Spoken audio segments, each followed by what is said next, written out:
Archaeologists have unearthed more than 30 ancient Egyptian tombs that cover an entire hill in Aswan, an ancient city on the Nile. The burials date to the Greco-Roman period and reveal clues about those who once lived in this vibrant trading port. The finds include the mummies of what are likely families buried together, coffins, cartonnage or a papier-mâché material created from recycled papyri or fabric, amphorae or clay vessels, decorated with vine leaf designs, and artifacts such as offering tables. It was a rich place, an important place, said Patrizia Piacentini, an Egyptologist and archaeologist at the University of Milan who leads a joint Egyptian-Italian mission at the site. All the people who intended to make trade between northern Africa and subtropical Africa, this was the place for them. And it was a place for all the history of ancient Egypt, she said. Archaeologists learned about the burial site in 2015, following a slew of illegal excavations. The government asked local archaeologists to survey the area, and soon thereafter excavators discovered tombs dating to the late Greek and Roman periods, roughly 332 BC to AD 395. The former Egyptian Minister of Antiquities, Khaled El-Anani, then reached out to Piacentini, who began surveying the site with a large team of Egyptian and Italian archaeologists in 2019. The researchers found terraces of ancient tombs stratified into multiple levels on the hill near the modern mausoleum of Aga Khan III. During the excavation, the archaeologists found ancient oil lamps that were possibly left behind by mourners.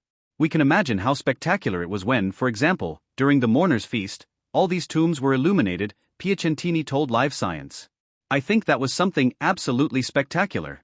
These tomb structures were built into the rock at a vertical height of at least 10 levels and were unlike any other tombs found in Egypt from the period, which were usually about 2 to 3 levels high, she said.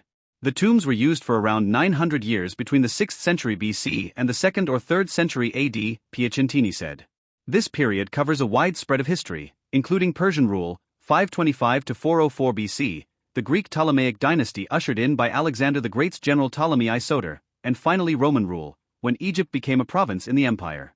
The elites of the day occupied the tombs at the top of the hill, followed by the middle-class people in the lower strata, Piacentini said.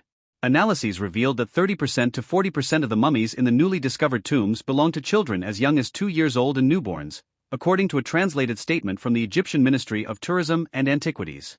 We found many families, in fact, mother, father and children, Piacentini said.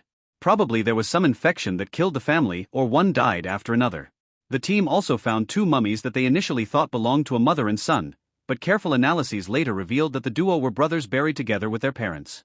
To find out more about how the individuals died, the team partnered with doctors at the University Hospital in Aswan to perform analyses such as X-rays, CT, computed tomography, scans and DNA analysis, which showed that anemia and infectious diseases were the most common causes of death at the time, even in the most affluent individuals, Piacentini said. By looking at the mummies' backbones, the doctors confirmed that some had tuberculosis, which may have wiped out an entire family. The team is conducting biological analyses to understand more about the diseases that infected people at the time. The discovery has been exceptional and very promising with many new aspects we are trying to understand, Piacentini said. The team hopes to continue its mission to uncover the history of the diverse populations that occupied the city. They have now mapped out at least 300 tombs in the necropolis area covering about 215,000 square feet, 20,000 square meters, and there may be much more than that, Piacentini said.